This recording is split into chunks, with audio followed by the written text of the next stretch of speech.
In fact, on the modern battlefield in Ukraine, many battles are unfolding that not only change the course of the conflict, but also offer important lessons for many countries, both those directly involved and those observing from afar. One significant lesson that has emerged is the use of advanced first-person view drones, which have truly demonstrated their effectiveness. In Ukraine, this type of drone has become an extremely valuable weapon, allowing troops to destroy large and expensive targets, such as tanks, with surprising precision. This has made many parties take a deep breath as they realize the profound impact of this technology on modern warfare.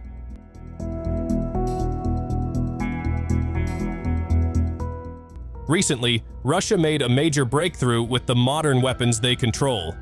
Drones in the air have successfully destroyed many valuable assets from NATO and the Ukrainian armed forces. This is not just a surprise, but also a reminder to the world of how important this technology is in the military realm. How could it not be? A technology capable of destroying such high-value targets surely grabs attention. Before examining in more detail how Russia has been destroying these targets, there is something that recently caught attention.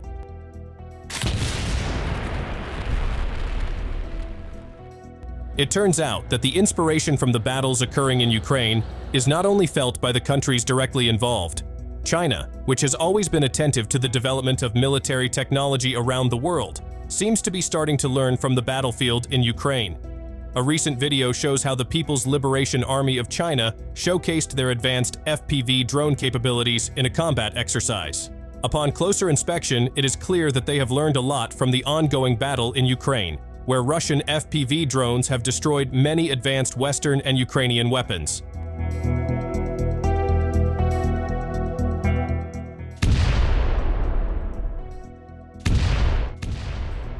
Every time we hear news about the destruction of NATO equipment, the curiosity grows deeper.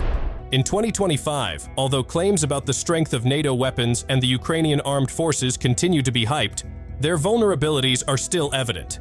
So, what truly aligns with these claims? Is there indeed something to be proud of, or is something being overlooked? Just as the new year began, a major incident occurred in the Kursk region. 3 tanks used by the Ukrainian armed forces were quickly destroyed by Russian drones. At that time, the UAV team of the Krasnodar Airborne Division, supported by fiber-optic FPV systems, was carrying out their mission. These drones became the primary choice for Russian forces due to their resistance to Ukraine's electronic warfare systems and their ability to accurately engage targets. Equipped with sufficient ammunition, the drones successfully destroyed tanks scattered on roads, in fields, and even behind dense forest belts. Of the 3 destroyed tanks, one was a NATO-produced Leopard, while the other 2 appeared to be Soviet-made T-64 and T-72. Still around Kursk, the Orlan-10 UAV team from the Sever Forces Group continues to carry out reconnaissance tasks around the clock. They monitor the front lines, identify targets, and provide coordinates for airstrikes and artillery fire. At one point, a UAV pilot successfully detected a Ukrainian tank approaching the firing position. As soon as the coordinates were sent to the command post, a modern strike UAV was launched and successfully destroyed the tank.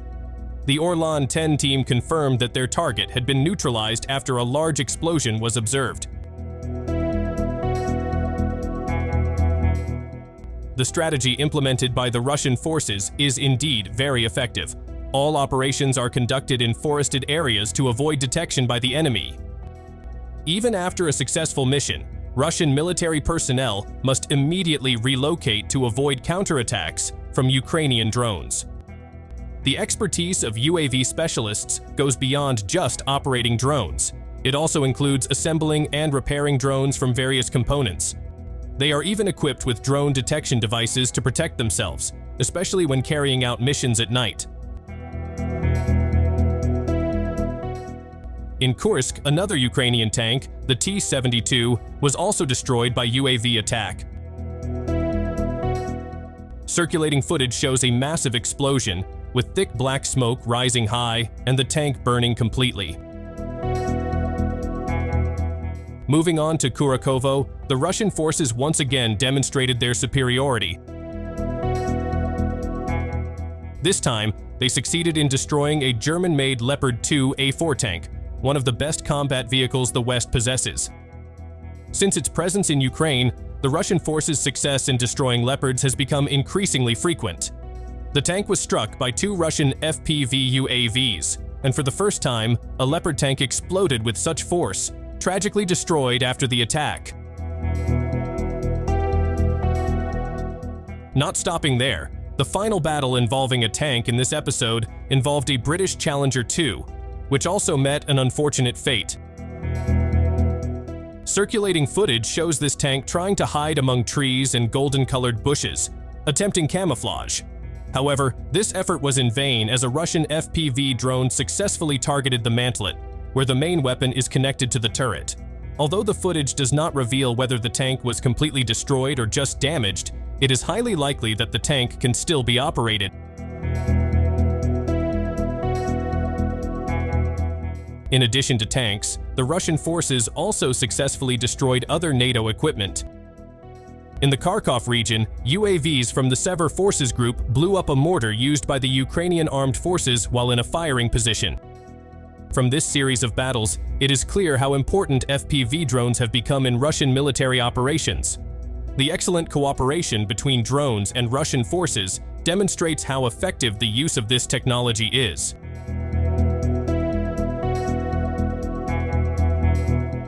Looking at these battles, the glorification of Western weapons that has been happening until now seems increasingly out of touch with reality.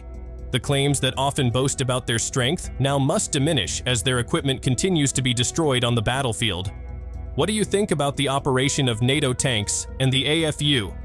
Do they appear pitiful only in the media? Leave your thoughts, and thanks for watching.